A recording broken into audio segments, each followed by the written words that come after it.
Education loan 100% placement తో job Telugu students కి first choice Sankal Chand Patel university Ahmedabad. Kandhar most deadliest place to serve in the Indian army. ఎందుకంటే కొండ ma'am, మూడు వైపులు కొండ, ఈ మూడు వైపులు పాకిస్తాన్ కిందనే. వాడు బుల్లెట్ కూడా వేయాల్సిన అవసరం లేదు, ఒక రాయి వేసి చచ్చిపోతాడు. వాడు పైన కూర్చొని ఉన్నాడు, నేను కింద కూర్చొని. Shock of my life.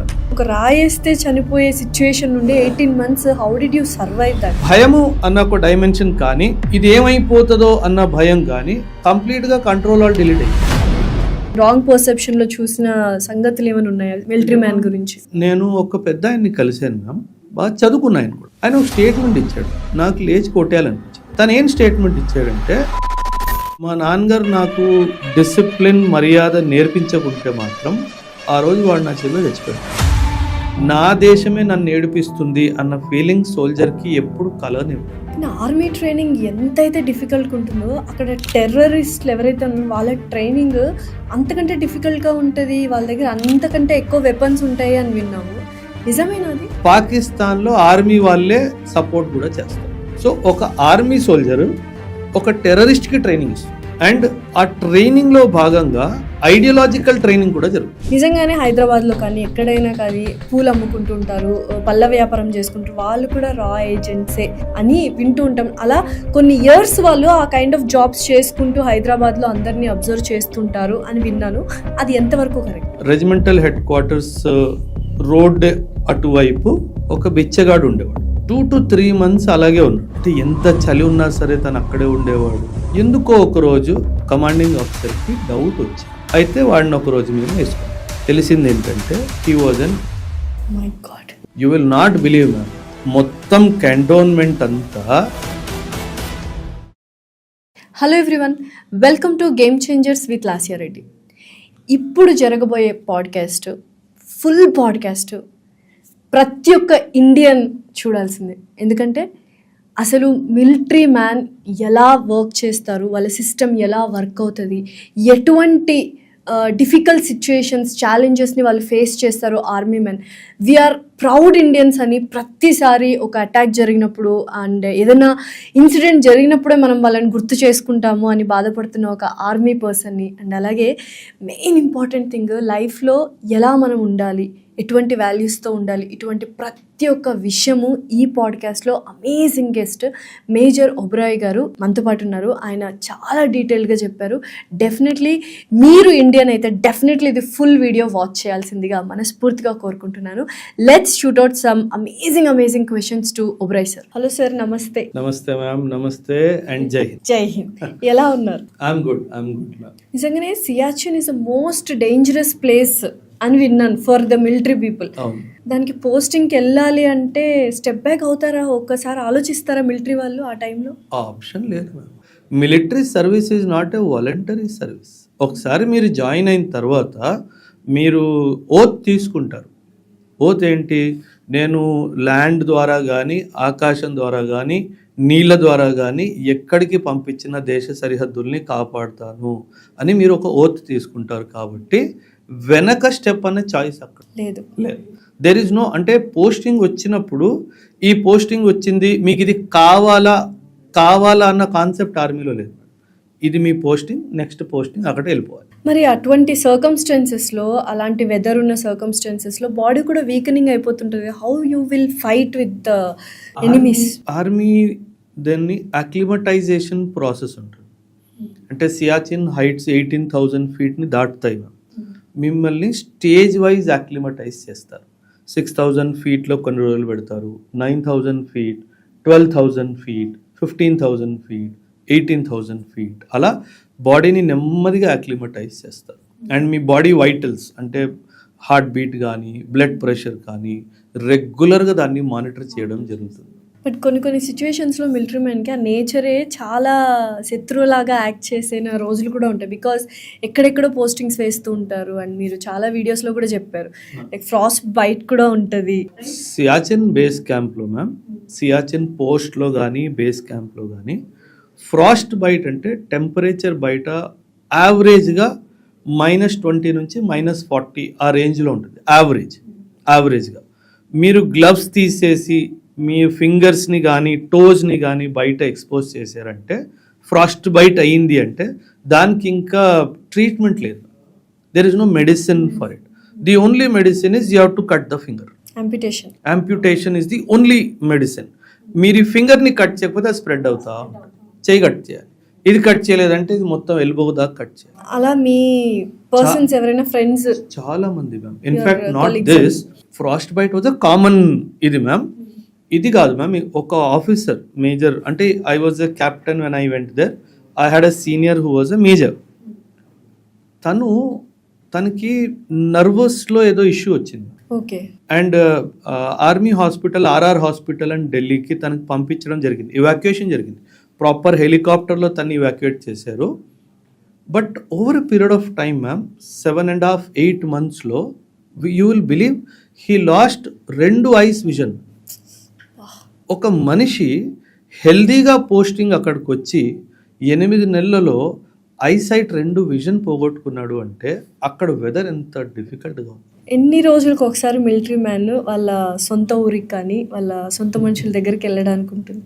అంటే మ్యామ్ ఆర్మీలో 60 days of annual leave, 20 days of casual leave ఉంటుంది.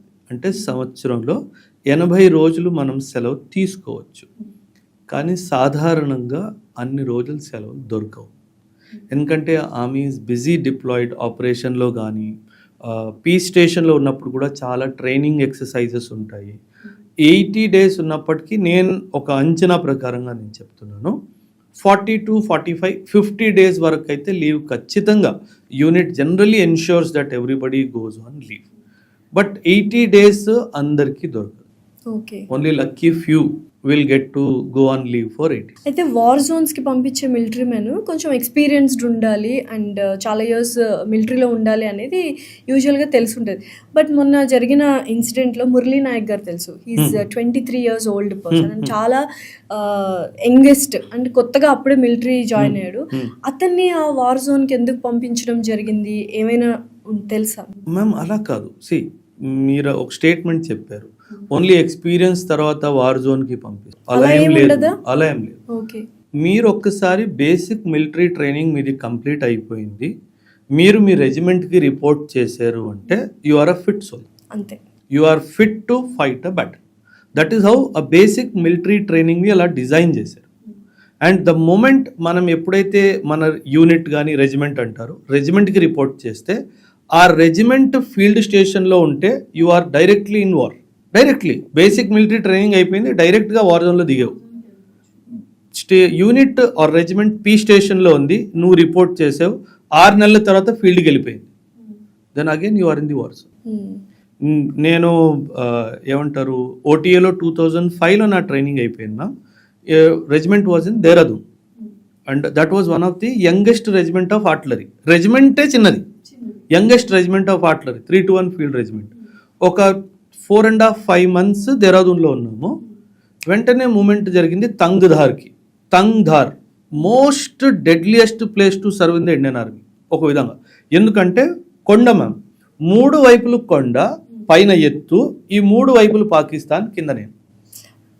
వాడు బుల్లెట్ కూడా వేయాల్సిన అవసరం లేదు, ఒక రాయి వేసి చచ్చిపోతాం. ఆ లొకేషన్ అలాంటిది తంగ్ధార్ అని చెప్పేసి. 3 sides నుంచి కొండ, వాడు పైన కూర్చొని ఉన్నాడు, నేను కింద కూర్చొని.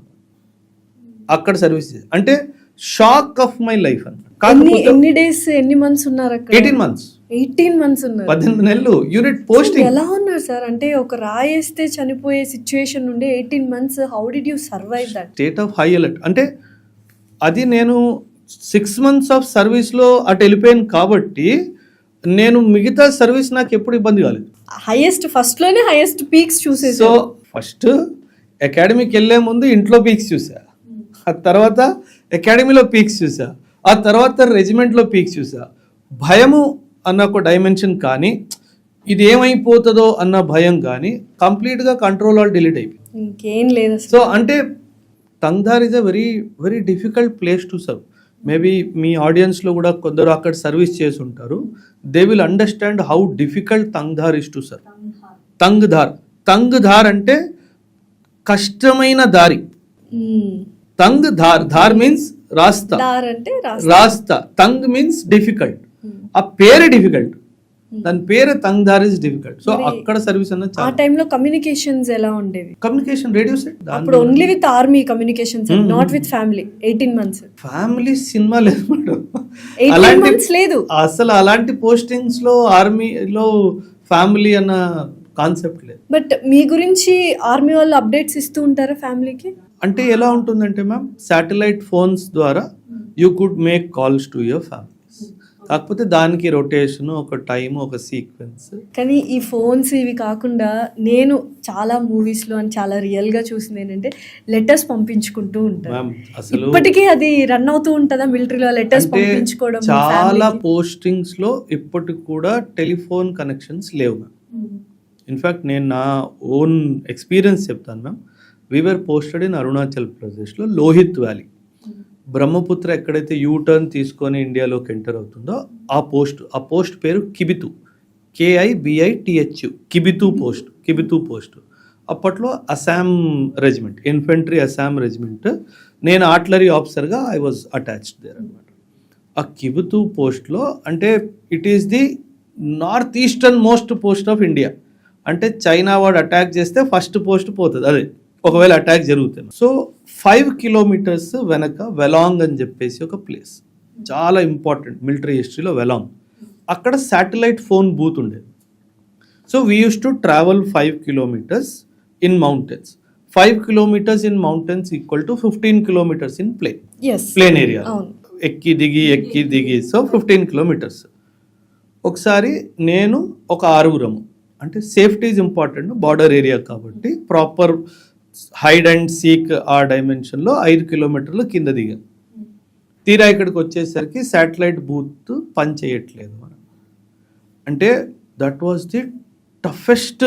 అంటే ఆ 6 నాతో పాటు ఎవరైతే వచ్చారో వాళ్ళ ముఖాలు ఇలా చిన్నగా అయిపోవడము, I could see that sinkingness in their face. నాకే చివుక్కుమండింది అసలు. అంటే యాజ్ ఆర్మీ ఆఫీసర్స్ మాకు కొంచెం ఎక్కువ ఆపర్చునిటీ దొరకవచ్చు ఫోన్ చేయడానికి. యాజ్ ఎ జవాన్ వాడికి దొరకదు. మేబీ అందులో 6 ఒకళ్ళు 2 నెలల తర్వాత 3 నెలల తర్వాత వచ్చిన వాళ్ళు కూడా ఉండొచ్చు. ఆ 6 మోటివేషన్ చేసి పైకి తీసుకెళ్లడము real test of an officer. You did that. You have to. ఒకవైపు నాకు అమ్మతో మాట్లాడాలని ఉంది. అండ్ మనం హ్యూమన్ సైకాలజీ ఏంటంటే ఏదైతే మనం చెయ్యలేమో అది ఎక్కువ చేయాలనిపిస్తుంది. ఏదైతే చెయ్యలేము అంటే ఇప్పుడు ఫోన్ చేయలేము, కానీ ఆ desire to call is much more intensified అనమాట. అది చాలా పెరిగిపోతుంది. వాటి అడిగాను, ఒక గంట కూర్చుంటే 2 hours అంటే ఈ రోజు కుదరదు సార్, 2 రోజులు పడుతుంది అని. మొత్తం లైన్ బ్రేక్ అయింది. ఇట్ విల్ టేక్ 2-3 days అన్నాడు. ఇంకా వీళ్ళని ఎలా మోటివేట్ చేసుకొని తీసుకెళ్ళాలి? అస్సలు ఏం మాట్లాడారు ఆ టైంలో వాళ్ళతో? దారంతా దట్స్ వైర్ ఆర్మీలో మీ colleagues are your family. Definitely really చెప్తున్నాను మ్యామ్. అంటే వాళ్ళతో మరి return 5 kilometers of walk, believe me ma'am, ఆ 6 గురించి నాకు ఎన్ని వివరాలు తెలిసాయో. నాకు వాళ్ళతో రన్ చేసిన 4.5 years సర్వీస్లో వాళ్ళ గురించి తెలియదు. Then you start talking pep talk ఒక్కొక్కరితోటి, ఇంట్లో ఎవరు ఉన్నారు, ఎవరేం చేస్తారు. Then he will start telling his problems. Definitely venting out. అంటే ఐ యూస్ టు ఫీల్ నాకు ఏ ప్రాబ్లం లేదు. అంటే అమ్మ was fairly good at that time, ఏ ఇష్యూ లేదు. సో అమ్మ ఈజ్ టేకన్ కేర్ ఆఫ్. అంటే ఐ యూస్ టు ఫీల్ ఎన్ని ప్రాబ్లమ్స్ ఉన్నాయా జనాలకి, అయినా కానీ వీళ్ళు దేశం కోసం సర్వీస్ చేస్తున్నారు. ఎప్పుడు వాళ్ళ కళ్ళల్లో ఆ పెయిన్ కనిపించలేదు. అంటే hats off to every soldier ma'am. ఇల్లు వదిలేసి, పిల్లల్ని వదిలేసి, వైఫ్ని వదిలేసి, అమ్మ నాన్నని వదిలేసి, పొలాలను వదిలేసి, ప్రాపర్టీస్ని వదిలేసి, అన్నీ వదిలేసి దేశ సేవ చేస్తున్నారు. సో సివిలియన్స్కి తెలియని కొన్ని విషయాలు ఏమైనా ఉన్నాయి, లేకపోతే రాంగ్ పర్సెప్షన్లో చూసిన సంగతులు ఏమైనా ఉన్నాయా మిలిటరీ మ్యాన్ గురించి? రాంగ్ అని అనను, కాకపోతే చాలామంది ఆర్మీ వాళ్ళకి తగిన డిజర్వింగ్ రెస్పెక్ట్ ఇవ్వరు. ఎస్పెషలీ పోలీస్ డిపార్ట్మెంట్ కానివ్వండి, ఎస్పెషలీ గవర్నమెంట్ డిపార్ట్మెంట్ కానివ్వండి. మంచి ఒక ఆర్మీ సోల్జర్ ఇంటికి వచ్చాడు అంటే 6 నెలలకి ఒకసారి వస్తాడు. 4 నుంచి 6 నెలల మధ్యలో ఒకసారి లీవ్ దొరుకుతుంది. అది 15 రోజులు అవ్వచ్చు, 10 రోజులు అవ్వచ్చు, 4 రోజులు కూడా అవ్వచ్చు. వెన్ ఎవర్ ఆర్మీ సోల్జరు ఒక గవర్నమెంట్ ఆఫీసర్ దగ్గర దరఖాస్తు తీసుకొచ్చాడు అంటే తను పూర్తిగా మీ మీదే డిపెండ్ అయ్యి ఉన్నాడు. ఎందుకంటే తను 15 రోజుల తర్వాత 10 రోజుల తర్వాత తిరిగి వెళ్ళిపోవాలి. So most of the postings కూడా ఎలా ఉంటాయంటే మ్యామ్, రావడానికి 3 రోజులు, పోవడానికి 3 రోజులు, 15 రోజులు సెలవులు, 6 రోజులు ట్రావెల్లోనే వెళ్ళిపోతుంది. సో ఇంత పెయిన్ ఉంది యాజ్ ఎ ఆర్మీ సోల్జర్కి. So whenever an army soldier మీ దగ్గర ఒక అప్లికేషన్ తీసుకొని వస్తే మీరు తన్ని హెల్ప్ చేసే కెపాసిటీలో ఉంటే మాత్రము ఖచ్చితంగా తనకి హెల్ప్ చేయాలి. డెఫినెట్లీ ఈ వీడియో చూసి చెయ్యాలి. obviously ఎందుకంటే మనందరికీ ఆ బాధ్యత ఉంది. ఎందుకంటే తను వీళ్ళందరినీ వదులుకొని మన దేశ సరిహద్దుల్ని కాపాడుతాడు. యాజ్ ఎ గవర్నమెంట్ ఆఫీసర్ కానీ, హై ర్యాంక్లో క్లర్క్ కానీ, నువ్వు రోజు ఇంటికి వెళ్తున్నావు, నువ్వు నీ పిల్లల్ని వెదుగుతూ చూస్తున్నావు, తను అది చూడలేకపోతున్నాడు. Because he is serving your motherland. So we should do everything possible to help that. So ఇదొక్క పనిష్మెంట్ సోల్జర్కి ఎప్పుడు, అంటే నా దేశమే నన్ను ఏడిపిస్తుంది అన్న ఫీలింగ్ సోల్జర్కి ఎప్పుడు కలనివ్వకు. డెఫినెట్లీ అంటే it will kill the spirit of the soldier to serve the country. అది మన దేశానికి మంచిది కాదు. కొంచెం మారిందా ఇప్పుడు అంటే కైండ్ ఆఫ్ మన బిహేవియరిజం మ్యామ్. అంటే నేను మీకు ఒక ఎగ్జాంపుల్ చెప్తాను. అమెరికా ఉంది. అమెరికా యాజ్ అ కంట్రీ వాళ్ళని మోస్ట్ పవర్ఫుల్ కంట్రీ అనుకుంటారు. అక్కడ ఎలా అంటే మ్యామ్, సే ఫర్ ఎగ్జాంపుల్ ఎయిర్పోర్ట్లో ఒక సోల్జరు యూనిఫామ్ వేసుకొని ఎక్కడికో వెళ్తారు. ప్రతి ఒక్కరు ఆయన్ని దాటినప్పుడు ఆయన్ని సెల్యూట్ చేస్తారు. Because he's serving my country. ఆ స్పిరిట్ మన దగ్గర లేదు. ఎందుకు రాలేదు అంటే ఫర్ సమ్ రీజన్స్. నేను ఇక్కడ పొలిటికల్ లీడర్షిప్ని బ్లేమ్ చేస్తాను. పొలిటికల్ లీడర్షిప్ ఆర్మీ మీద ప్రజలకి ఒక పాజిటివ్ మైండ్ సెట్ తీసుకురావడంలో విఫలమైంది. ఇది మనం చేసిన చాలా పెద్ద తప్పు. అందుకే ఈరోజు youth is not willing to join the army. నేను మీకు ఒక నా పర్సనల్ ఎక్స్పీరియన్స్ చెప్తాను మ్యామ్.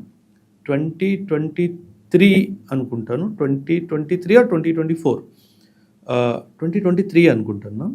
ఐ వెంట్ టు వియత్నాంలో వాళ్ళు వార్ మ్యూజియం ఒకటి తయారు చేసుకున్నారు.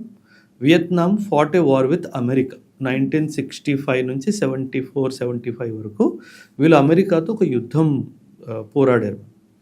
ఆ యుద్ధం తర్వాత వియత్నాం డిఫీటెడ్ అమెరికా. అంటే చిన్న దేశము ఒక సూపర్ పవర్ని డిఫీట్ చేసింది. వాళ్ళు ఒక వార్ మ్యూజియం తయారు చేసుకున్నారు మ్యామ్. అంటే ఆ వార్ జరుగుతున్నప్పుడు అమెరికా వాళ్ళు చేసిన అరాచకాలు ఏంటి, అక్రమాలు ఏంటి, అవన్నీ ఆ మ్యూజియంలో చూపించారు. సో నాకు ఎప్పటి నుంచో as a soldier also I wanted to see that museum. అప్పుడు వియత్నాం వెళ్ళినప్పుడు ma'am, you will not believe, ప్రతి ఒక్క చిన్నారి 4 years మేబీ 5 years మేబీ తనకి ఆ వార్ హిస్టరీ గురించి అన్ని తెలుసు. అంటే అక్కడ గవర్నమెంట్, అక్కడ పేరెంట్స్ వాళ్ళ పిల్లలకి వార్ హిస్టరీ గురించి చాలా చక్కగా చెప్పారు. అవేర్నెస్ క్రియేట్ చేశారు. దానివల్ల ఒక నేషనలిస్టిక్ భావము పాపులేషన్ మొత్తంలో వస్తుంది. డెఫినెట్లీ అది ఇక్కడ మిస్సింగ్. ఎందుకంటే మనము మన పిల్లలకి వార్ స్టోరీస్ చెప్పాలి. బట్ అట్లీస్ట్ మీ వల్ల ఎంతో కొంత వార్ స్టోరీస్ అయితే తెలుస్తున్నాయి actually. That is my job. ఎందుకంటే ఇప్పుడు కార్గిల్ విజయ్ దివస్ మనం రీసెంట్గా జరుపుకున్నాం. 4 వార్ హీరోస్కి పరమ్వీర్ చక్ర అవార్డు ఇచ్చారు. నేను ఆ రోజు రాష్ట్రపతి నిలయంలో నన్ను పిలిచారు, యాజ్ ఎ చీఫ్ గెస్ట్ పిలిచారు హైదరాబాద్లో. అక్కడ వెళ్ళాను. అరౌండ్ 1800 పిల్లలు వచ్చారు. స్కూల్ కాలేజెస్ నుంచి పిల్లలు వచ్చారు. Almost 90% of the students do not know the name of any of the Param Bir చక్ర విన్నర్స్ ఆఫ్ కార్గిల్ వార్. దీనికి మించిన దౌర్భాగ్యం మన దేశానికి ఇంకోటి లేదు. అందులో 2-3 పేరు చెప్పింది కెప్టెన్ విక్రమ్ బత్రా అని చెప్పేసి ఇద్దరు. ఎందుకంటే ఆయన మీద ఒక మూవీ వచ్చింది రీసెంట్గానే. ఆ మూవీ వల్ల పేరు చెప్పగలిగారు. తప్పితే ఎవ్వరూ పేరు చెప్పలేకపోయారు. ఎక్కడో మన స్కూల్స్, మన కాలేజెస్, మన పేరెంట్స్, మన గవర్నమెంట్, మన సమాజం, ఎవ్రీబడీ ఈజ్ రెస్పాన్సిబుల్. ఇప్పుడు ఎలా ఉంది సార్ ఇండియా పరిస్థితి ఎలా ఉంది అంటే? లేదు మ్యామ్, అంటే ఇంకా ఆ ఆలోచన రాలేదు. రాలేదు. ఇప్పుడు ఆపరేషన్ సింధూర్ జరిగినప్పుడు ఆర్మీ మీద ఒక గౌరవం అందరికీ ఉంది, కానీ అది షార్ట్ లివ్డ్. 2 నెలలు, నెలన్నర, 3 నెలలు మా ఆ ఇన్స్టా స్టోరీలు పెట్టుకోవడానికి, వాట్సాప్ స్టోరీలు పెట్టుకోవడానికి, ఆ వార్ జోన్ లో మాత్రమే మేము మిమ్మల్ని నిజంగానే గౌరవిస్తాము, మర్యాదలు చేస్తాము, ప్రౌడ్ గా ఫీల్ అవుతుంది. అంటే నేను ఒక పెద్ద ఆయన్ని కలిశాను మ్యామ్, పేరు నేను చెప్పదలుచు, చాలా పెద్ద ఆయన, బాగా చదువుకున్న ఆయన కూడా. ఆయన ఒక స్టేట్మెంట్ ఇచ్చాడు మ్యామ్, నాకు లేచి కొట్టేయాలనిపించాడు. పెద్ద ఆయన కాబట్టి నా చెయ్యి జనరలీ ఆగదు, ఆ రోజు ఎందుకు ఆగిందో తెలియదు. ఎందుకు, ఏమని స్టేట్మెంట్? తను ఏం స్టేట్మెంట్ ఇచ్చాడంటే, ఉద్యోగాల కోసం చేస్తున్నారు కదా, ఫ్రీగా ఏం చేయట్లేదు కదా అన్నాడు. లేచి కాలుతో తన్నేయాలనిపించింది. అంటే మా నాన్నగారు నాకు డిసిప్లిన్, మర్యాద నేర్పించకుంటే మాత్రం ఆ రోజు వాడు నా చేతిలో చచ్చిపోయాడు. మీరు ఏమని కౌంటర్ అటాక్ చేశారు? అంటే నేను అన్నాను, సార్ నేను మీకు ₹1 కోటి ఇస్తాను సార్, మీరు ఒక 10 రోజులు బార్డర్లో ఉంటారా అన్నాడు. సైలెంట్ అయిపోయాడు. నువ్వు ఆ స్టేట్మెంట్ ఎలా ఇస్తావు? అంటే అంత చదువుకున్నోడివి, సమాజంలో పలుకుబడి ఉన్నోడివి, నువ్వు ఇలా మాట్లాడుతున్నావు కాబట్టే ఒక కామన్ మ్యాన్ అలాగే అనుకుంటున్నాడు. Obviously ma'am, you tell me, simple madam, 40,000 జీతం కోసము -50లో ఎవరు నిల్చుంటారు? అండ్ ఇప్పుడు సో మెనీ ఆపర్చునిటీస్ ఉన్నప్పటికీ కూడాను నువ్వు ఇచ్చే 40,000 జీతం కోసము ఒక సైనికుడు -50, -55లో ఎందుకు నిల్చుంటాడు? ఎక్కడో దేశభక్తి, దేశభక్తియే కదా మ్యామ్, దేశభక్తి ఉంది. దేశభక్తి మ్యామ్. జీతం కోసం వెళ్ళినవాడు బేసిక్ మిలిటరీ ట్రైనింగ్ లో 3వ రోజు వచ్చేస్తాడు తిరిగి. అంత కఠినంగా ఉంటుంది మేడం. అసలు basic military training, officers training, ముఖ్యంగా basic military training is very tough. Jawans training is also tough, కాదనట్లేదు, వాళ్ళ ట్రైనింగ్ కూడా చాలా టఫ్. కాకపోతే వాళ్ళ ట్రైనింగ్ తర్వాత life in the regiment is more tough. అసలు టైం ఉండదు మ్యామ్. ఆర్మీ ఎలా అంటే మైండ్ని ఫ్రీ వదిలేసామనుకోండి మేడం, ఇంటికి వెళ్తుంది. సో ఆర్మీలో రూల్ ఏంటంటే సోల్జర్కి ఆలోచించడానికి సమయం ఇవ్వకూడదు. ఆలోచించడానికి సమయం ఇచ్చేయమంటే మైండ్ ఇంటికి వెళ్ళిపోతుంది. ఇంటికి వెళ్తే వీక్ అయిపోతుంది. మైండ్ ఇంటికి వెళ్ళాడంటే సైకలాజికల్లీ వీక్ అవుతుంది. సో మార్నింగ్ 4 లేచినప్పటి నుంచి నైట్ 10 వరకు వాడికి ఒక్క నిమిషం కూడా ఫ్యామిలీ గురించి ఆలోచించకుండా బిజీ పెట్టాలి. This is the biggest task of any commanding officer. ఎందుకంటే వదిలేసామనుకోండి ma'am, and imagine there are 800 to 1200 soldiers in 1 regiment. 1200 మంది ఇంటిని మిస్ అయ్యారు అంటే ఆ రెజిమెంట్ కుప్పకూలిపోతుంది. సో వాళ్ళని బిజీ పెట్టాలి, ట్రైనింగ్ అని, స్పోర్ట్స్ అని, ఏదో ఒక విధంగా వాళ్ళని బిజీ పెట్టాలి. That is the biggest task of any commanding officer. అందుకే ఫీల్డ్లో easy to command a regiment, peace స్టేషన్లో it is very difficult to command. ఈ వార్ జోన్స్ జరిగినప్పుడు, వార్స్ జరుగుతున్నప్పుడు ఆర్మీ వాళ్ళు ఎయిర్ ఫోర్స్తో కానీ, నేవీతో కానీ ఎటువంటి కమ్యూనికేషన్ ఉంటుంది? ఎటువంటి కలిసి మీరు వర్క్ చేస్తారు? అంటే ఆర్మీ, నేవీ అంతగా జాయింట్ సింక్రనైజేషన్ ఉండదు. ఎందుకంటే నేచర్ ఆఫ్ రోల్స్ డిఫరెంట్ కాబట్టి చాలా హై లెవెల్లో ఆ కోఆర్డినేషన్ ఉంటుంది, కానీ ఒక సోల్జర్ లెవెల్లో కానీ, ఒక రెజిమెంట్ లెవెల్లో కానీ ఇది కనిపించదు. అదే విధంగా ఎయిర్ ఫోర్స్తో కూడా కనిపించదు.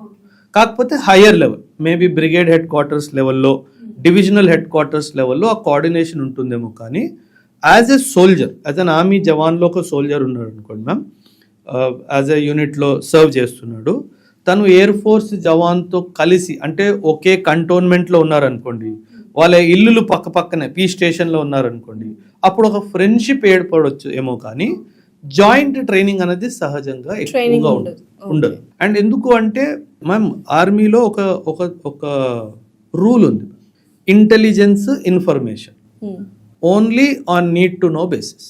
యాజ్ ఎ మేజర్ నాకు ఎంత తెలియాలో నాకు అంతే తెలియాలి, నాకు దానికి మించి ఒక్క ముక్క కూడా సిఓ ఎక్కువ చెప్పడు.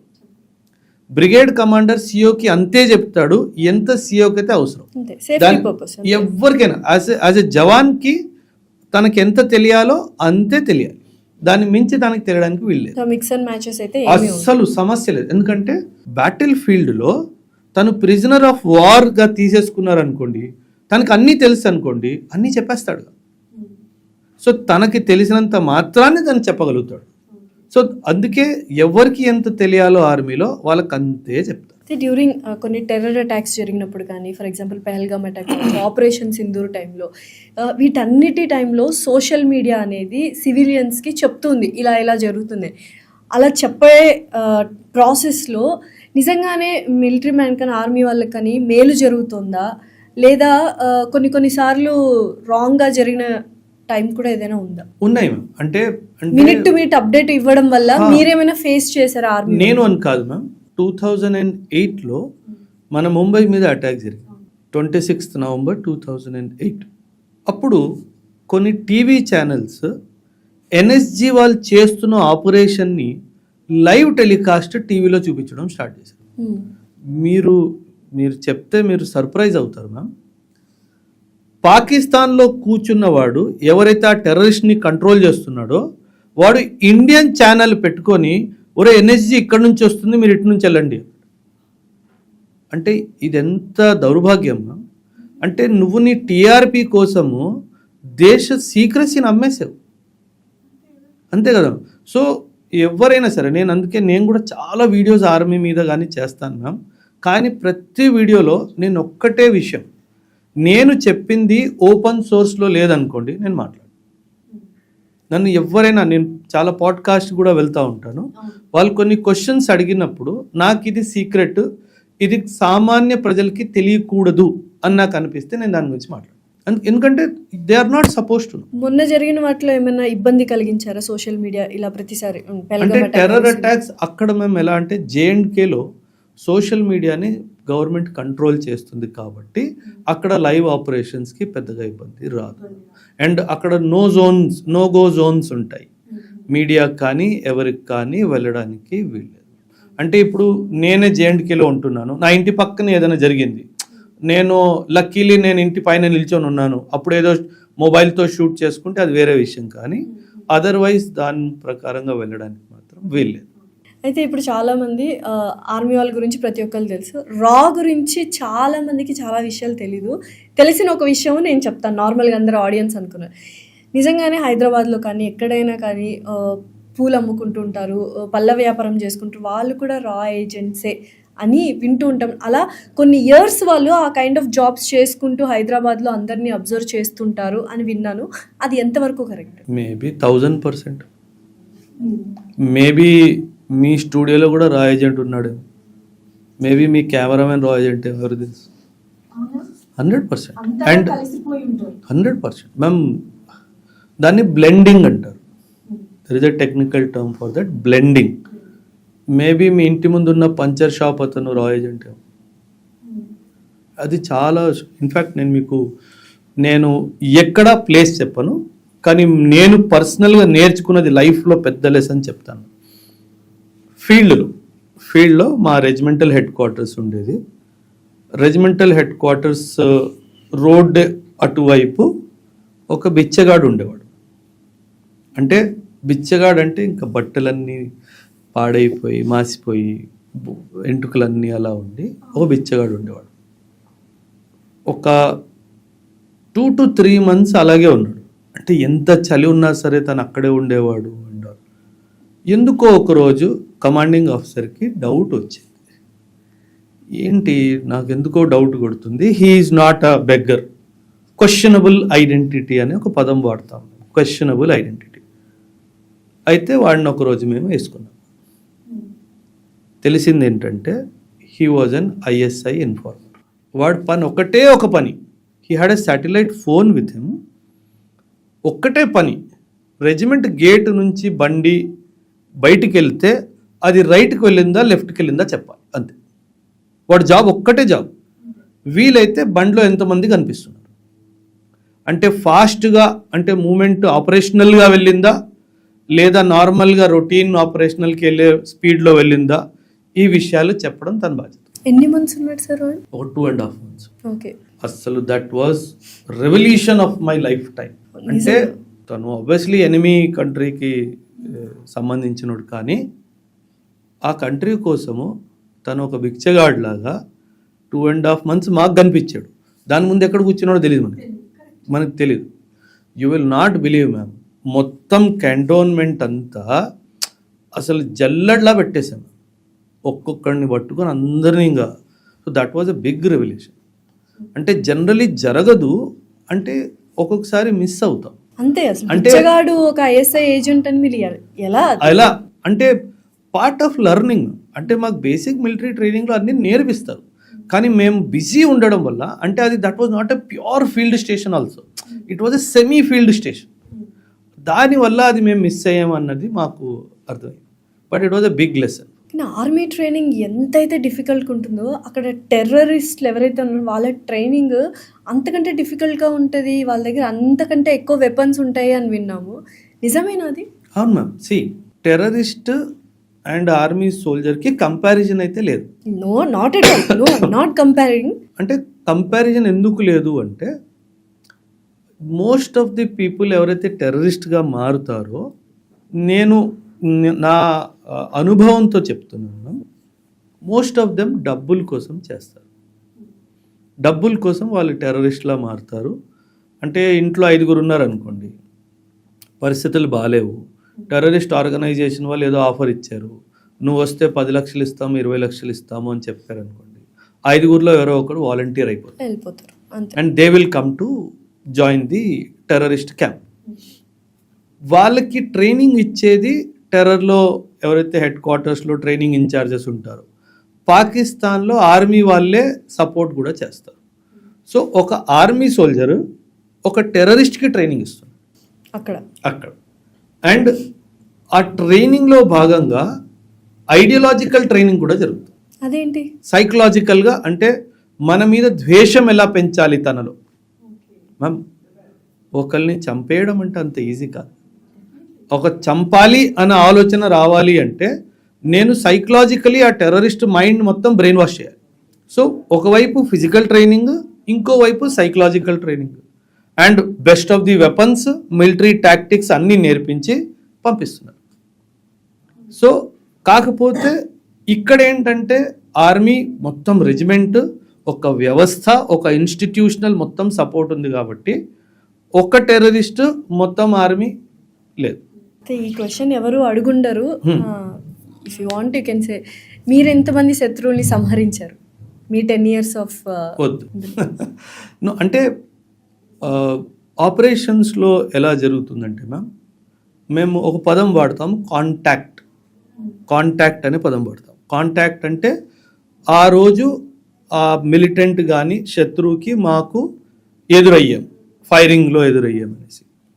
మెనీ ఆపరేషన్స్ ఎలా జరుగుతాయంటే, ఆ క్రాస్ ఫైరింగ్లో మనం కూడా ఫైర్ చేస్తున్నాము, తను కూడా ఫైర్ చేస్తున్నాము. ఆర్మీలో జనరలీ ఎలా ఉంటుందంటే, officers will promote citations for the soldiers. అంటే ఒక సోల్జర్ పేరు ముందు పంపిస్తారు, తిను చాలా బాగా పోరాడాడు ఒక యుద్ధ రంగంలో, in the face of battle తిను బాగా ధైర్యం చూపించాడు, తన ప్రాణాలని కూడా లెక్క చేయకుండా ఆపరేషన్లో ధైర్యంగా మిలిటెంట్ని చంపారు అని చెప్పి సైటేషన్ పంపిస్తారు. Because I was most of the time adjutant of the regiment. అంటే I was the training in-charge, I was the discipline in charge of the regiment. So most of the time I used to write their citations. నాకు మొత్తం ma'am ఒక operation జరిగిన తర్వాత complete feedback session జరుగుతుంది. ఒక్కొక్కసారి feedback session 7-8 hours వెళ్తుంది చెప్పడానికి. మొత్తం నరేట్ చేయాలి, ఏం జరిగినట్టు నరేట్ చేయాలి. సో ఆ నరేషన్ బేస్ మీద సైటేషన్స్ రాసి ఆర్మీ హెడ్ క్వార్టర్ పంపించే పని నేను చేశాను. ఒకవైపు ట్రైనింగ్, ఒకవైపు డిసిప్లిన్, ఒకవైపు ఆ తర్వాత బికాజ్ ఆర్మీలో వేరే ఆఫీసర్స్ ఉంటారు ఎవరైతే ఆపరేషన్స్ లీడ్ చేస్తారో, వాళ్ళు వచ్చి నాకు మొత్తం ఫీడ్బ్యాక్ ఇచ్చేవారు. సార్ ఇలా ఈ రైఫిల్ మ్యాన్ ఇలా చేశాడు, ఇలా ఈ గన్నర్ ఇలా చేశాడు, ఈ మొత్తం ఫీడ్బ్యాక్ నాకు వస్తే దాన్ని బట్టి I use to write their citation. So you know definitely count అట్లా. సో ఆ డైమెన్షన్లో we will not make any revolution. So ఇందాక రా వాళ్ళ గురించి మాట్లాడినప్పుడు యూజువల్గా నాకు తెలిసింది పోలీస్ వాళ్ళకి సిబిఐ వాళ్ళకి అస్సలు పడదని, అలాగే ఆర్మీ మెన్కి అండ్ ఎవరైతే రా వాళ్ళు ఇంటెలిజెన్స్ వాళ్ళకి అస్సలు పడదు, కొంచెం డిపార్ట్మెంటల్ రైవలరీ ఉంది అని విన్నాను. అది కరెక్టేనా? మీరు అన్నది కరెక్టే, కాదని నేను అన్ను. కాకపోతే ఆ రైవలరీ మన దేశ సెక్యూరిటీ మధ్యలో వస్తుందంటే మర్చిపోతారు. ఓకే. అంటే ఆర్మీలో ఇంటెలిజెన్స్లో ఎలా ఉంటుందంటే మ్యామ్, డిపార్ట్మెంటల్ రైవలరీ మీరు అన్నట్టుగా, ఇది మా ఇంటెలిజెన్స్, రా వాళ్ళకి ఒక ఇంటెలిజెన్స్ వచ్చింది అనుకోండి, they would not so openly share with the army. ఆర్మీతో షేర్ చేశారనుకోండి, ఆర్మీ వాడు ఆపరేషన్ చేస్తాడు, నేను చంపానని చెప్తాడు. సో ఆ క్రెడిట్ రావాలి అంటే ఆ ఇంటెలిజెన్స్ ఆపాలి, ఆ రైవల్రీ. అంతేగాని దేశం ఎదురొస్తుంది, ఏమంటారు సెక్యూరిటీ ఎదురొస్తుందంటే ఆ రైవలరీ అంతా మర్చిపోతుంది. Joint operation. అందుకే ఇప్పుడు ఆపరేషన్ మహాదేవ్లో ఆ ముగ్గురు టెర్రరిస్ట్ ఎవరైతే పహల్గామ్ దాడికి బాధితులో వాళ్ళని చంపింది ఒక జాయింట్ ఆపరేషన్. ఆర్మీలో 4 పారా, సిఆర్పిఎఫ్, జేఎండ్కే పోలీస్. ఖచ్చితంగా దీనికి ఇంటెలిజెన్స్ కవర్ ఎన్ఐఏ, రా ఇచ్చి ఉంటుంది. సో చూడండి, ఒక ఆపరేషన్లో 5 ఏజెన్సీస్ ఇన్వాల్వ్. ఒకవైపు ఆర్మీ, ఒకవైపు సిఆర్పిఎఫ్, ఒకవైపు జేఎండ్కే పోలీసు, ఇంకోవైపు రా, ఇంకోవైపు ఎన్ఐఏ. వీళ్ళందరూ హెడ్ క్వార్టర్స్ డిఫరెంట్, వీళ్ళని కంట్రోల్ చేసే వాళ్ళు కంప్లీట్లీ డిఫరెంట్. సో ఇలా 5 ఏజెన్సీస్ కలిపి ఒక ఆపరేషన్ చేశారు. సో ఇక్కడ డిపార్ట్మెంటల్ రైవలరీ లేదు, ఎందుకంటే దేశం ఇంపార్టెంట్. దేశం అన్న క్వశ్చన్ రాగానే అందరూ అన్నీ మర్చిపోతారు, యాజ్ ఎ జాయింట్ టీమ్ లాగా అటాక్ చేస్తారు. సో ఇప్పుడు America the most powerful country అంటారు. In terms of what? అంటే మ్యామ్, మీ స్టేట్మెంట్కి నేను అగ్రీ అవ్వను. First of all, America is అందుకనే ఆ క్వశ్చన్ అడిగి. In terms of what? Sun Tzu అని ఒక వార్ స్ట్రాటజిస్ట్ ఉండేవారు. తను ఏమన్నాడు తెలుసా మ్యామ్? The best way to win a war is not to fight a war. ఆ వార్ రాకుండా చూసుకోవడం, నాట్ టు ఫైట్. నువ్వు ఫైట్ చేయకుండా గెలవాలి. ఫైట్ చేసి గెలిస్తే గొప్పతనం ఏముంది? ఫైట్ చేయకుండా గెలవాలి అంటే ఎదుటోడు నీ మీద దాడి చెయ్యకుండా వాడిని చేయాలి. That is the real win. America దగ్గర ఆ కెపాసిటీ లేదు. అమెరికా ఏం చేస్తుందంటే వార్ లైక్ సిచ్యువేషన్ క్రియేట్ చేస్తుంది, క్రియేట్ చేసి వాళ్ళ మీద అటాక్ చేస్తుంది, ఆ తర్వాత నేను గెలిచాను అంటుంది. సో సున్జు ప్రకారంగా America is a failed country because you could not avoid war. ఇప్పుడు ఇజ్రాయిల్కి ఇరాన్ మధ్యలో రీసెంట్గా వార్ జరిగింది కదా, అమెరికా మధ్యలో వచ్చింది, అటాక్ చేసింది, అప్పుడు సీజ్ ఫైర్ అయింది. నువ్వు అటాక్ చేసే ముందు సీజ్ ఫైర్ చేయించే సత్తా ఉండాలి, అంతే. అది రియల్ పవర్. ఇప్పుడు ఇంట్లో నాన్నగారు ఉంటారు, he is the head of the family. మనం పిల్లలు గొడవ పెట్టుకోవట్లేదు అంటే దట్ ఈస్ హిజ్ విన్. మనం గొడవ పెట్టుకున్న తర్వాత మన ఇద్దరం కలిసి నాన్న దగ్గరికి వెళ్తే నాన్న అప్పుడు దాన్ని సెట్ చేస్తే he is a failure. First of all the fear of dad should be, అమ్మో గొడవ పెడితే నాన్న ఇద్దరిని వేస్తాడు. That is the real power. మనం గొడవ పెట్టుకున్న తర్వాత నాన్న దగ్గరికి వెళ్ళిన తర్వాత ఆయన నన్ను తీర్పిస్తే అది పెద్ద పవర్ ఏం కాదు. సో మొత్తం ప్రపంచవ్యాప్తంగా అమెరికా పవర్ఫుల్ అనుకుంటున్నాం, కానీ కాదు. 0.1% కూడా కాదు. Which is a powerful country. అవసరమే లేదు ma'am. Why you need powerful country? You need happy country. ఇప్పుడు పీస్ఫుల్ కంట్రీ. ఇప్పుడు నేనే ఉన్నాను, నా దేశం ఉంది, ఇండియా. వాసుదైవ కుటుంబకం అంటాం, మనం అందరం ఒక ఫ్యామిలీ అని అంటాం. అండ్ ఇంకో పదం మనం ఎప్పుడు మన గవర్నమెంట్ కానీ మన దేశం కానీ వాడుతుంది, ఏంటంటే సూపర్ పవర్ అన్న కాన్సెప్ట్ లేదు మేడం. మన ఫారిన్ పాలసీలోనే India wants to become the superpower లేదు. I want to become the Vishwaguru. Vishwaguru అన్నది నాకు ఒక డ్రీమ్ ఉంది, ఎందుకంటే హిస్టారికల్ సివిలైజేషన్ నాది. నేను లోకానికి నీతి నేర్పించాలి as a Guru. That is the desire కదా మేడం. మ్యామ్ ఇప్పుడు మాల్దీవ్స్ ఉంది మేడం, మాల్దీవ్స్ని ఇండియా ఆక్యుపై చేసుకోవడానికి ఎంత టైం పడుతుంది? మనం వెళ్ళనక్కర్లేదు కూడా, ఫోన్ చెప్తే సరే సార్ ఓకే సార్ అంటాడు, వెళ్ళనక్కర్లేదు. శ్రీలంక మీద దాడి చేసి ఆక్యుపై చేసుకోవడానికి ఎంత టైం పడుతుంది? మా అయితే ఒక 3 నెలలు క్యాంపెయిన్. బంగ్లాదేశ్ని కూడా తీసుకోవడానికి ఎంత టైం పడుతుంది? మా అయితే 4 రోజులు, 45 డేస్ క్యాంపెయిన్. మనం చేస్తున్నామా? లేదు, ఎందుకంటే ఉద్దేశం లేదు కాబట్టి. ఎందుకు ఉద్దేశం లేదు? అందరము హ్యాపీగా కలిసిమెలిసి బ్రతుకుండాలి. అమెరికా దగ్గర ఇది లేదు. కలిసిమెలిసి ఉంటే యుద్ధాలు జరగవు, యుద్ధాలు జరగకపోతే వెపన్స్ ట్రేడ్ జరగదు, వ్యాపారం జరగదు. వ్యాపారం జరగాలి అంటే యుద్ధాలు జరగాలి, యుద్ధాలు జరగాలి అంటే నేనే ఏదో పుల్లబెట్ట. అది America strategy. That is the strategy. మనకు ఆ స్ట్రాటజీ లేదు. అది ఎందుకంటే అది మన బ్లడ్ లైన్లో లేదు. డెఫినెట్లీ మనం కలిసిమెలిసి ఉండాలి అనుకుంటాం, కానీ గొడవ పెట్టుకొని ఉండాలి అని మనం. కానీ ఎక్కడో శాంతి శాంతి అనుకుంటున్నాం కాబట్టి ఇంకా ఇటువంటి అటాక్స్ జరుగుతున్నాయి మన మీద.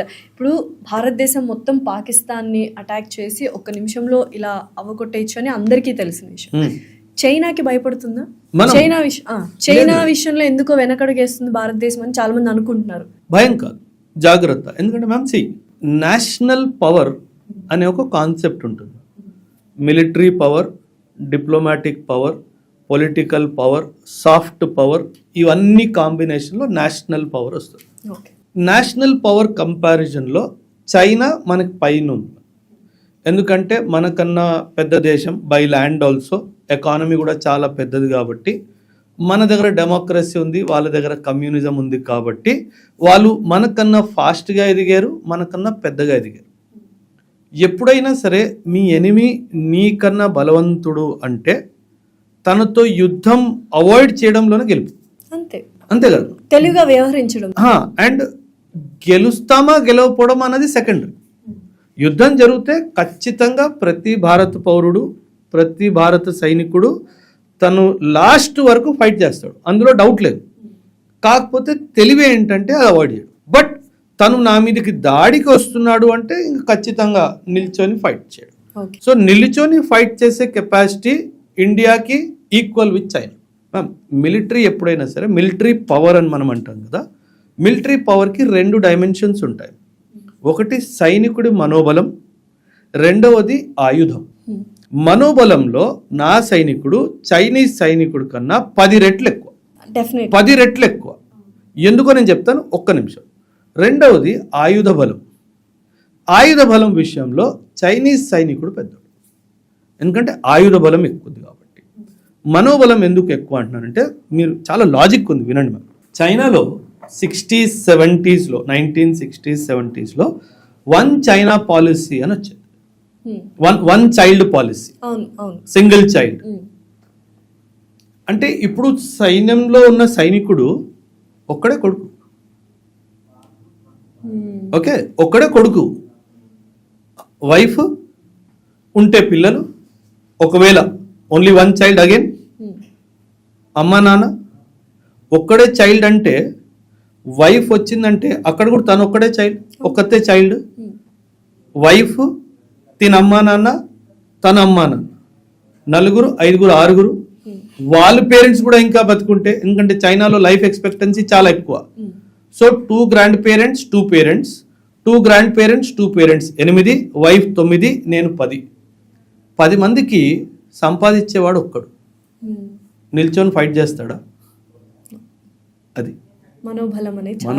అక్కడ మనోబలం తేడా. రెండవది, 2020లో గల్వాన్లో మనకి చైనాకి చిన్న కాన్ఫ్లిక్ట్ జరిగింది. లదాఖ్ రీజన్లో గల్వాన్ వ్యాలీలో ఒక చిన్న కాన్ఫ్లిక్ట్ జరిగింది. మన 23 మంది అనుకుంటాను మ్యామ్ సైనికులు వీరమరణం పొందారు. 23. చైనా 143 మందిని మన సైనికులు చంపేశారు. 143లో చైనా వాడు ఓన్లీ 5 చనిపోయారని యాక్సెప్ట్ చేశాడు. అంటే ఏంటి, మిగతా 138 మందిని చనిపోయారు అని యాక్సెప్ట్ కూడా చేయలేదు. అది వాళ్ళ మనోబలాన్ని హిట్ చేయదామా? అందుకే దాచిపెట్టారు ఆ నంబర్. సో ఆ డైమెన్షన్ లో ఒక సైనికుడు ఎప్పుడైతే పోరాటానికి దిగుతాడో ఇవన్నీ క్యాల్కులేషన్స్ మైండ్ లో ఉంటాయి. నా దేశం నా సాక్రిఫైస్ ని గుర్తిస్తుందా, నా త్యాగాన్ని గుర్తిస్తుందా లేదా అన్న థాట్ కూడా ఉంటుంది. సో 99% ఆ సోల్జర్ లాస్ట్ మూమెంట్ వరకు ఫైట్ చేస్తాడు అని చెప్పడానికి. కానీ నా దగ్గర అట్లా అలా లేదు. ఇప్పుడు చాలా వార్స్ చూసాం. నెక్స్ట్ వరల్డ్ వార్ వచ్చింది అంటే చాలా దేశాలు కనపడవు అని అంటున్నారు. నిజంగానే నెక్స్ట్ వరల్డ్ వార్ వస్తుందా? వస్తే బయో వార్ లా ఉంటుందా? బయో కాకపోవచ్చు, బట్ ఖచ్చితంగా న్యూక్లియర్ వార్ అయితే ఒకవేళ జరుగుతుంది. Very dangerous, way more dangerous. Obviously 100%.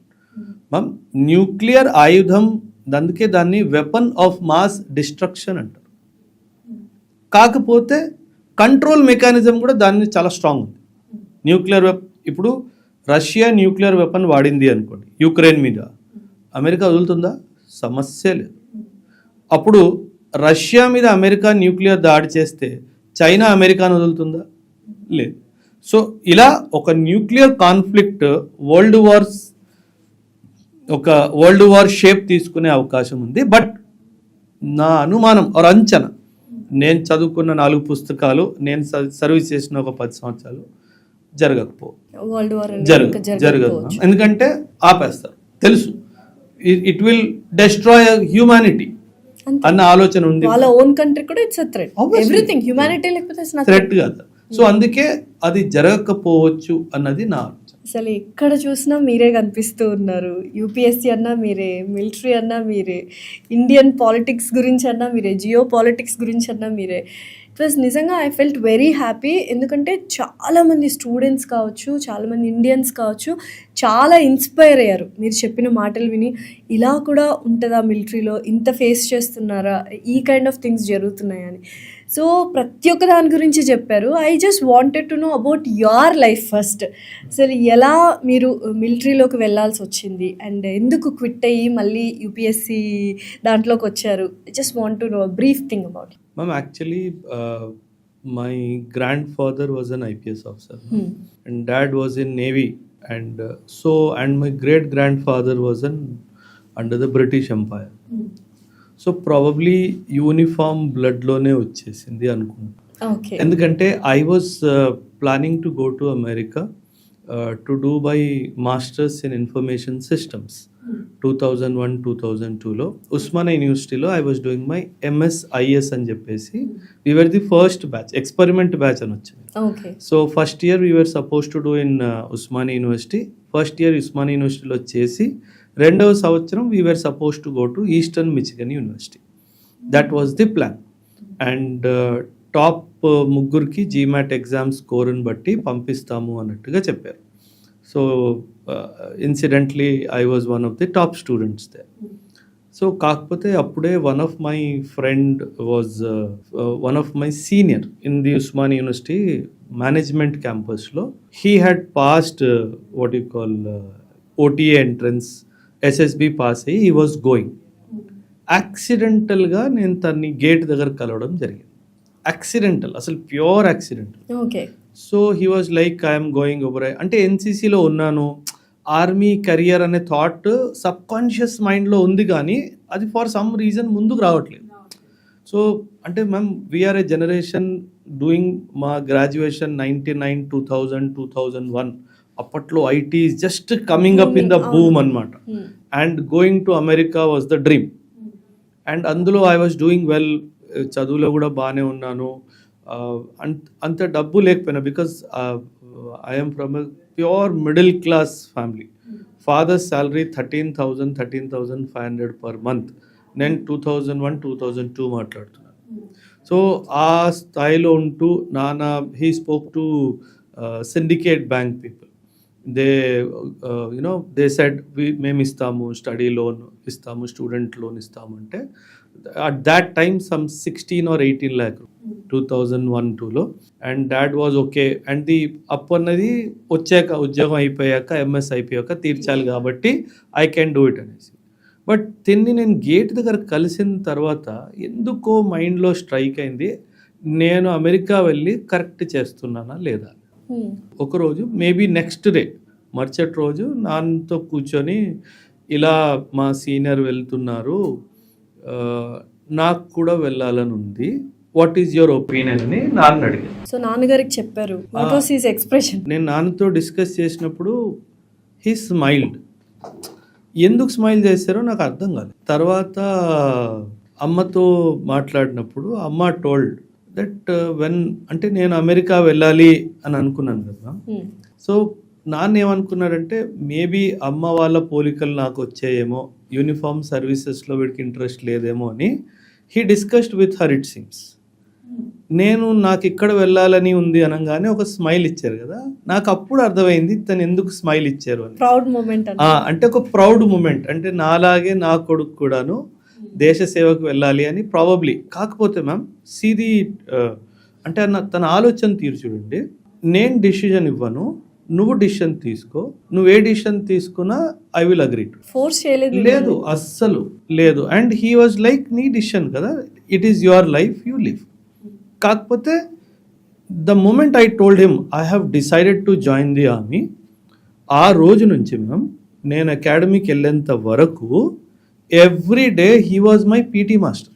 Okay. అంటే అంటే అకాడమీలో ఇన్స్ట్రక్షన్స్ ఇస్తారనమాట. మీరు అకాడమీకి రిపోర్ట్ చేసిన రోజు ఇన్ని కిలోమీటర్లు ఇంత టైంలో ఇన్ని సిట్అప్స్, ఇన్ని పుష్అప్స్, ఇన్ని చిన్అప్స్ మీరు ఇవన్నీ చేయగలగాలి అని చెప్పేసి. So he was my PT master next day. And నాకు అర్థమైంది అమ్మో ఎందుకు ఈయన అన్నాడు అనేసి. So probably he wanted to live his life of army with me అని నాకు అర్థమైంది.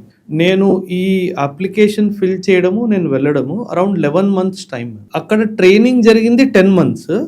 ట్రైనింగ్కి వెళ్ళే ముందు నా ట్రైనింగ్ ఇంట్లో జరిగింది 11 months. So I was fully prepared అనమాట. అసలు నాకు అకాడమీలో ఎటువంటి ఇబ్బంది రాలేదు. నాకు అంటే అక్కడ చాలా మంది పిల్లలు అంటే నాతో పాటు batchmates they all use to cry. అసలు ఏంది ఇది లైఫ్, ఏదో అనుకొని వచ్చాము, ఆఫీసర్స్ అయిపోయాం అనుకొని వచ్చాము, ఇక్కడేమో ఇలా ట్రీట్ చేస్తున్నారు, మరెన్నో విషయాలు అనమాట. సో నేను I was a happy go lucky boy, హ్యాపీగా జాలీగా తిరిగేవాడిని, అంతా చేసేవాడిని. వీళ్ళందరూ ఏంట్రా నీకు బాధ వేయట్లేదా, నీకు నొప్పి వేయట్లేదా అంటే హిట్లర్ ఇంట్లో వదిలేసి వచ్చాను నేను, ఐఎమ్ మోర్ హ్యాపీ హియర్ అన్నట్టుగా. అంత డెఫినెట్గా తను ట్రైనింగ్ ఇచ్చేవాడు because he was himself and naval officer no. సో ఆయనకి తెలుసు అనమాట అన్నీ. సో నాకు ఫిజికల్గా కానీ సైకలాజికల్గా కానీ ఎటువంటి ఇబ్బంది అకాడమీలో రాలేదు. ఇంకో విషయము, అక్కడ 15-20 days ఒకసారి ఇంటికి ఫోన్ చేసుకొని ఇస్తారు. సో ఒకరోజు ఇంటికి ఫోన్ చేస్తే అప్పట్లో ల్యాండ్ లైన్స్ కదా, మొబైల్స్ ఏం లేవు. సో ఫోన్ చేస్తే నాన్న ఫోన్ ఎత్తారు. అయితే మీరందరు ఎలా ఉన్నారు, నేను బాగున్నాను అన్నట్టుగా నేను డైలాగ్ కొట్టాను అనమాట. సో నాన్న వాజ్ నీకేం జరుగుతుందో అక్కడ నాకు తెలుసు, ఈ కహానీలు మీ అమ్మకి చెప్పుకోవాలి. మీరు హ్యాపీగానే ఉన్నారు కదా. అంటే నేను బాగున్నాను అకాడమీలో, అంటే అకాడమీలో బాగుండము, ఆ స్ట్రెస్ అలా ఉంటుంది కదా. సో ఈ కహానీలన్నీ మీ అమ్మకి దాచుకుని నాకు చెప్పకు, I know what you are going through అన్నట్టు అమ్మకు ఫోన్ ఇచ్చేసారు. అండ్ నేను అమ్మని ఏంటమ్మా ఏంటి మీ ఆయన ఏంటి ఇలా మాట్లాడతాడు, నేనేమో బాగున్నానంటే అవునా బాగున్నావు అని అడగొచ్చు కదా, I know what you are going through అంటే see the practicality of that person. అంటే నాకు తెలుసు what you are going through, I have trained you enough, I know you will do well. అంత కాన్ఫిడెన్స్ దట్ ఐ డూ. అందుకే నా instructors కూడాను ఇవన్నీ నీకు ముందు నుంచి ఎలా తెలుసు, బికాజ్ వాళ్ళు ఏదైనా నేర్పించినప్పుడు వాళ్ళు నేర్పిస్తారు కదా. సో నేర్పించిన తర్వాత they will ask the cadets to come forward and do it. Generally నేనే ముందుకెళ్ళేవాడిని, నీకు ఇవన్నీ ఎలా తెలుసు అంటే మా నాన్న నేర్పించారు. సో ప్రతి విషయం ట్రైనింగ్కి సంబంధించి మ్యామ్, నాట్ ఓన్లీ ఫిజికల్, అక్కడ వాళ్ళు చెప్పే చదువు కూడా నాకు నేర్పించేది. సో నాకు not only the physical part of army training, tactics part of the army training also మా నాన్నకి నేర్పించారు. So well trained as a trained soldier అకాడమీకి వెళ్ళాను మేము. అకాడమిక్స్ లో అన్నిట్లో టాప్. నేను ఎప్పుడు అకాడమిక్స్ లో టాప్ చేశాను. ఓవరాల్ నేను సెకండ్ వచ్చాను, కానీ అన్ని almost every subject I use to top. So ఇంత పగడ్బందీగా ప్లాన్ చేసి మిలిటరీకి వెళ్ళి అక్కడ మంచి పొజిషన్ లో ఉన్న మీరు again why you want to quit the military, what is the main reason? అంటే మ్యామ్ ఆర్మీ క్విట్ చేయాలి అన్న ఆలోచన ఎప్పుడు మైండ్లో రాలేదు. ఎందుకంటే that was not a job, అది ఉద్యోగం కాదు. అసలు ఆ 10 సంవత్సరాలు ఎలా గడిచిపోయో తెలీదు. అంటే ఒక్కొక్కసారి చాలా డిఫికల్ట్ సిచ్యువేషన్స్ కూడా ఉంటాయి ఆర్మీలో. కాకపోతే నాకు అరౌండ్ 7.5-8 years సర్వీస్ ఉన్నప్పుడు అమ్మ was diagnosed with cancer. So then ఇంకా I was getting posted to field areas. సడన్గా నాకు కాల్ కలవకపోతే ఏంటి అన్నట్టుగా ఆ థాట్లో I applied for release from the army. In fact 7.5 years తర్వాత వాళ్ళు పర్మనెంట్ కమిషన్కి అడుగుతారు. అంటే నేను షార్ట్ సర్వీస్ ఆఫీసర్ కదా, సో 7.5 years తర్వాత would you like to continue అన్నట్టుగా అడుగుతారు. సో అప్పుడు నేను yes I would like to continue అన్నట్టుగా ఫామ్ చేసేసాను సబ్మిషన్. ఆల్మోస్ట్ ప్రాసెస్ కూడా అయిపోయింది ఆర్మీ హెడ్ క్వార్టర్స్లో. బట్ లాస్ట్ మూమెంట్లో before it was about to get approved, నేను అగైన్ అప్లికేషన్ పెట్టి దాన్ని విత్డ్రా చేసుకున్నాను అమ్మ కోసం. అంటే మ్యామ్ సి ఒక లైన్ ఆఫ్ థాట్ ఏమొచ్చిందంటే, ఇన్ ది ప్రాసెస్ నేను ఆర్మీలో జాయిన్ అయిన తర్వాత ఆర్మీలో అకాడమీలో ఉన్నప్పుడే బిఫోర్ ఒక 12 days ఉండిపోయి మ్యామ్ అకాడమీ కంప్లీట్ అయిపోవాలి ట్రైనింగ్, అప్పుడు నాన్నగారు చనిపోయారు. సో అంటే 8 years అమ్మ ఒక్కలే ఉన్నారు అండ్ నాన్న ఈజ్ ఆల్సో నాట్ దేర్. ఇప్పుడు ఈ హెల్త్ ఇష్యూ వచ్చింది కాబట్టి నేను ఇప్పుడు కూడా ఇంటికి తిరగలేకపోతే ఆర్మీలో I may become a chief also, but నేను అమ్మని కోల్పోతాను అని ఒక ఆలోచన వచ్చింది. So I had to leave the army. So but ma'am ఆ రోజు the toughest decision of my life. Definitely. ఎందుకంటే ట్రూప్స్తో కానీ, నా కలీగ్స్తో కానీ, బ్యాచ్మేట్స్తో కానీ ఆ అనుబంధమే వేరు. ఇప్పుడు కూడా వాళ్ళు నన్ను కలిసినప్పుడు they all first they beat me. అసలు బూతులు వాళ్ళకి వస్తాయి మ్యామ్. ఆర్మీ వాళ్ళు ఆల్రెడీ చాయిసెస్ట్ ఆఫ్ ద బూతులు ఉంటాయి అనమాట. ఇంకా వాళ్ళు నన్ను కలుస్తారు, అమ్మ అంటది ఏంట్రా మీరు మీ మాటలు అన్నట్టుగా. బట్ బికాజ్ ఇంటికి వస్తారు, అమ్మని కలుస్తారు, అండ్ దే కీప్ టెలింగ్ అమ్మ because of you he left the army అనేసి. అమ్మ ఇస్ లైక్ అరే నేనేమన్నా చెప్పానారా నీకు అన్నట్టుగా. So but at the end of the day they all miss me in the army. But ఆ డెసిషన్ మాత్రం చాలా కష్టమైంది అసలు ఆ టైంలో. Literally I was in tears. Definitely. అంటే వెన్ ఐ వాజ్ నాకు గుర్తు మ్యామ్, కర్నల్ నరేష్ ఆర్య అని చెప్పేసి హీ వాజ్ మై సిఓ. ఆ అప్లికేషన్ ఆయన చేతిలో ఇస్తున్నప్పుడు లైఫ్లో ఫస్ట్ టైం చేతులు వణికే. అండ్ అది కూడా తనకు అంటే he knows me, I was the adjutant అంటే the most strongest officer in the regiment అనమాట. And being an adjutant my hands were shaking. And he has always seen me, నాకు ఒక strong soldier లాగే చూశాడు తను. ఏమైంది బ్రో, అమ్మకి బాగాలేదు సార్ వెళ్ళాలి అంటే then he only called, he had his friends in the army. అది అసలు కుదరదు మ్యామ్. ఒకసారి మీరు పర్మనెంట్ కమిషన్కి రాసేసిన తర్వాత అది విత్డ్రా అయ్యే ప్రసక్తి ఉండదు. Because he had his batchmates and seniors with whom he was very close. తను సిఫారిష్ పెట్టి నన్ను తీయించాడు. బికాజ్ హీ నోస్, అంటే ఓబరాయ్ వెళ్ళాలి అన్న డిసిషన్ తీసుకున్నాడంటే ఓబరాయ్ దగ్గర ఇంకో చాయిస్ లేదు, లేదంటే ఓబరాయ్ వెళ్ళే మనిషి కాదు. ఎందుకంటే ప్రతి కోర్స్ ఆర్మీలో మ్యామ్, ఆర్మీ గురించి సివిలియన్స్కి ఎక్కువగా తెలియదు. ఆర్మీలో మనం ఆర్మీ అనగానే ఒక తుపాకీ పట్టుకొని బార్డర్ దగ్గర నిల్చోవాలి అని అనుకుంటాం, కానీ ఆర్మీ అది కాదు. ఆర్మీలో చాలా చదువు ఉంటుంది, అన్ఇమాజినబుల్ అంత చదువు ఉంటుంది మ్యామ్. ప్రతి కోర్సులో ఆర్మీ కండక్ట్ చేసే కోర్సులో I was either 1 or 2. All my 8.5 years service. అంటే ఎవ్రీ ఇయర్ ఈ కైండ్ ఆఫ్ ఇయర్ అని కాదు, ఒక్కొక్కసారి సంవత్సరంలో 3 కోర్సులు కూడా అవుతాయి. అంటే depends on which course you're opting. అంటే కొన్ని కోర్సెస్ వాలంటరీ ఉంటాయి, కొన్ని కోర్సెస్ మ్యాండేటరీ ఉంటాయి. So I use to do both. నాకు ఇష్టం కదా మ్యామ్ చదవడము. అండ్ మ్యామ్ ఆమె ప్రతి కోర్సు ఒకవైపు చదువు, ఒకవైపు ఫిజికల్, రెండు ఉంటాయి. సో నాకు అది ఇష్టం కాబట్టి I use to volunteer my self and I use to go. So courses ఉంటాయి, ఫిజికల్ ట్రైనింగ్ ఉంటుంది. ఈ రెండింటి మధ్యలో mind strengthening and mind set అనేది ఎంత స్ట్రాంగ్గా ఉండాలి ఒక అంటే మ్యామ్కి. అంటే ఇంగ్లీష్లో ఒక ప్రావర్బ్ ఉంది కదా, healthy mind stage in a healthy body. So అది మీ హెల్త్ ఎంత బాగుందో దాన్ని బట్టి మీ యొక్క మెంటల్ స్ట్రెంగ్త్ కూడా డిజైన్ అవుతుంది. సో మీరు ఫిజికల్గా ఎంత ఫిట్ ఉంటే మీ మైండ్ అంత స్ట్రాంగ్గా ఉంటుంది. ఈ జనరేషన్ ఫిజికల్ ఫిట్నెస్ మీద అస్సలు ఏం చెయ్యట్లేదు. ఒక్క ఫ్లోర్ ఎక్కాలన్నా లిఫ్ట్ కోసం వెయిట్ చేస్తారు, 15 నిమిషాలైనా వెయిట్ చేస్తారు, కానీ ఒక్క 10 మెట్లు ఎక్కి ఎక్కడికి వెళ్ళరు. ఒక 1/2 కిలోమీటర్ దూరం నుంచి ఇంట్లో కావాల్సిన సామాన్లు తెచ్చుకోవాలన్నా ఆ బైక్ మీదే వెళ్తారు, కానీ నడుచుకుంటూ వెళ్ళడం కానీ సైకిల్ తొక్కుంటూ వెళ్ళడం కానీ అసలు మానేశారు. యూత్లో సైకిల్ అన్నది పోయింది.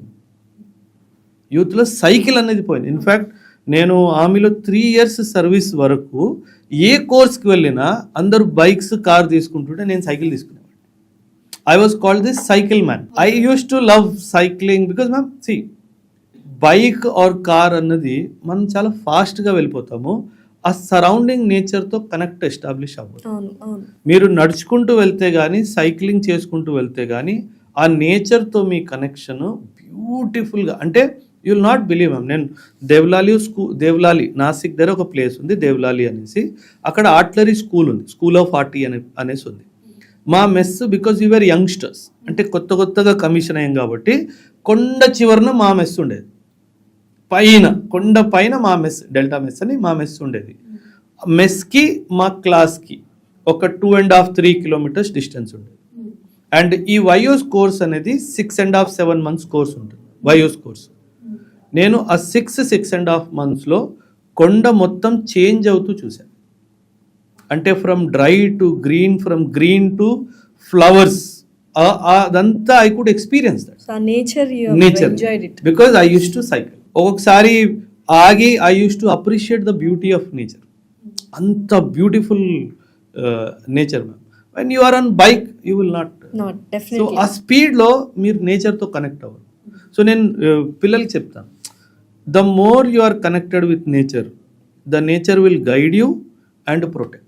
నిజంగా hats off to you sir and hats off to Thank you. Indian army. Thank you. ఇంకొక కైండ్ ఆఫ్ వేరే కోణం అనేది మాకు బాగా అర్థమైంది. Ma'am. అఫ్ కోర్స్ మీ వీడియోస్ అండ్ చూస్తున్నాము, మీరు అక్కడ ఉండడం కంటే ఇక్కడ ఉండడం మాకు చాలా ఇంపార్టెంట్.